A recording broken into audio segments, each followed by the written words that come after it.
दिल्ली की चकाचौंध के बीच प्रिया मेहरा ने अपनी मेहनत से सफलता की ऊंचाइयां छुईं, पर उसी चमक के पीछे छिपी थी ऐसी छायाएं जो उसकी जिंदगी निगलने वाली थीं। प्रिया मेहरा दिल्ली के साकेत में अपने आलीशान बंगले में अकेली रहती थी। उसका ऑफिस हौज खास में था, जहां वह अपनी इंटीरियर डिजाइनिंग कंपनी प्रिया डिजाइन चलाती थी।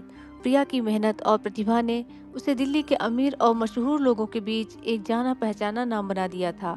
उसकी मुस्कान और आत्मविश्वास हर किसी को प्रभावित करता था, लेकिन उसकी जिंदगी में कुछ लोग ऐसे भी थे जो उसकी चमक से जलते थे। प्रिया का एक पुराना दोस्त और एक बिजनेस पार्टनर राहुल था। कॉलेज के दिनों में दोनों ने एक साथ इंटीरियर डिजाइनिंग का कोर्स किया था। शुरू में दोनों ने मिलकर छोटे-मोटे प्रोजेक्ट्स किए, लेकिन प्रिया की महत्वाकांक्षा और मेहनत ने उसे राहुल से कहीं आगे ले आई। राहुल को लगता था कि प्रिया ने उसे धोखा दिया।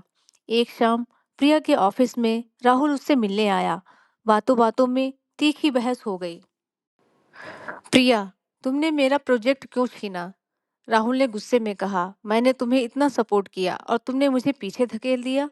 प्रिया ने जवाब दिया, राहुल ये बिजनेस है, मैंने वही किया जो मेरे लिए सही था। तुम इसे क्यों पर्सनल ले रहे हो? राहुल की आंखों में जलन साफ दिख रही थी। उसने चेतावनी भरे लहजे में कहा, तुम्हें इसका पछतावा होगा। प्रिया की जिंदगी में एक और महत्वपूर्ण किरदार थी, उसकी छोटी बहन अनन्या, जो मुंबई में एक फैशन डिजाइनर थी। अनन्या और प्रिया का रिश्ता बेहद करीबी था, लेकिन हाल के महीनों में दोनों में कुछ अनबन थी। प्रिया ने अनन्या को अपने बिजनेस में शामिल होने का ऑफर दिया था, लेकिन अनन्या ने इसे ठुकरा दिया।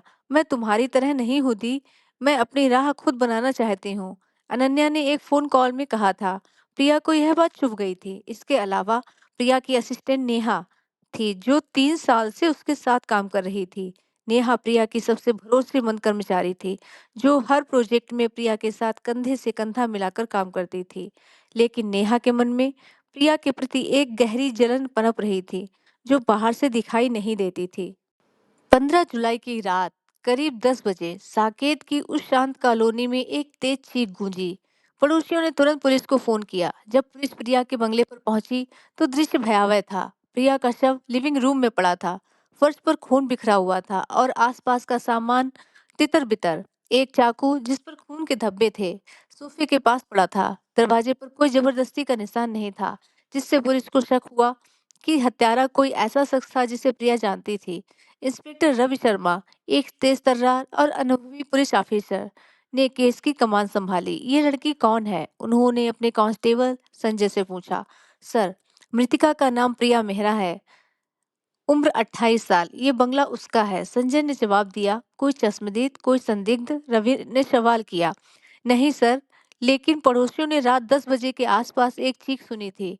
रवि ने कमरे का मुआयना किया। इस चाकू को फोरेंसिक लैब भेजो और प्रिया के फोन रिकॉर्ड्स और सीसीटीवी फुटेज की जांच करो, रवि ने आदेश दिया। पुलिस ने तुरंत जांच शुरू की। प्रिया के फोन रिकॉर्ड से पता चला कि आखिरी कॉल रात 9:45 बजे राहुल की थी।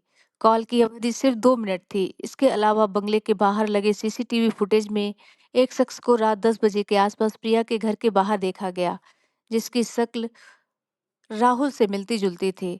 इंस्पेक्टर रवि ने राहुल को हिरासत में लिया। पूछताछ में राहुल ने बताया, हाँ, मैं प्रिया से मिलने गया था, हमारी बहस हुई थी, लेकिन मैंने उसे मारा नहीं, मैं 10 बजे से पहले वहां से चला गया था। रवि को उसकी बातों पर यकीन नहीं हुआ। अगर तुम निर्दोष हो तो तुम्हारी गाड़ी 10:45 बजे प्रिया के घर के बाहर क्यों दिखी? रवि ने सवाल किया। राहुल घबरा गया, लेकिन उसने अपने निर्दोष होने का दावा किया। पुलिस ने प्रिया की बहन अनन्या से भी संपर्क किया। अनन्या मुंबई में दिल्ली पहुंची और अपनी बहन की मौत की खबर सुनकर टूट गई। दी को कोई क्यों मारेगा, वह तो सबकी मदद करती थी, अनन्या ने रोते हुए कहा। लेकिन जब रवि ने अनन्या से प्रिया के साथ उसके रिश्ते के बारे में पूछा तो वह थोड़ा असहज हो गई। हमारी कुछ अनबन थी, लेकिन मैं अपनी दी से बहुत प्यार करती थी, अनन्या ने कहा। रवि को अनन्या की बातों में कुछ छिपा हुआ लगा। जांच के दौरान पुलिस को प्रिया के लैपटॉप से कुछ ईमेल मिले, जो एक क्लाइंट विकास शर्मा ने भेजे थे।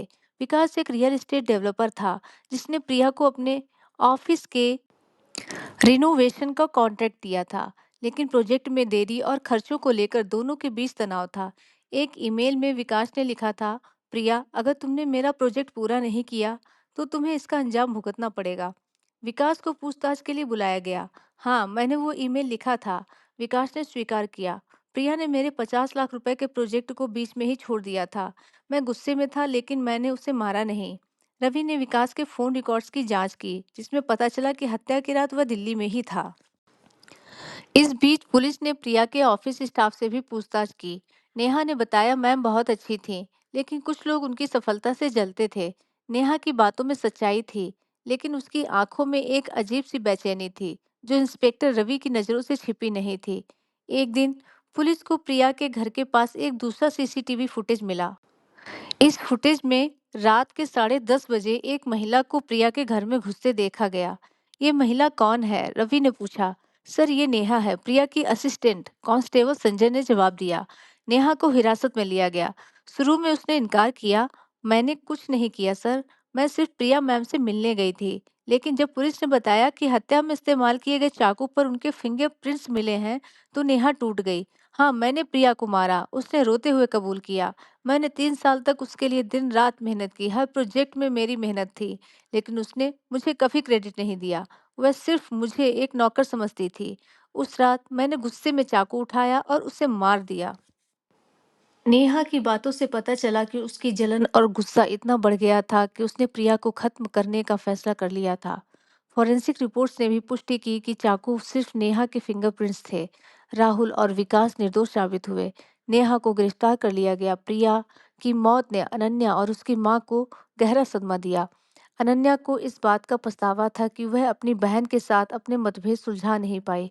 अगर मैंने दी को समझा होता, शायद ये दिन ना देखना पड़ता, अनन्या ने रोते हुए कहा। इस कहानी का अंत एक गहरे सवाल के साथ हुआ। क्या हम अपने आसपास के लोगों को वाकई जानते हैं? प्रिया की मौत ने दिखाया कि जलन, गुस्सा और असुरक्षा इंसान को कितना खतरनाक बना सकता है। यह कहानी हमें सिखाती है कि रिश्तों में विश्वास, सम्मान और संवाद जरूरी है। एक छोटी सी चिंगारी भी जिंदगियों को तबाह कर सकती है।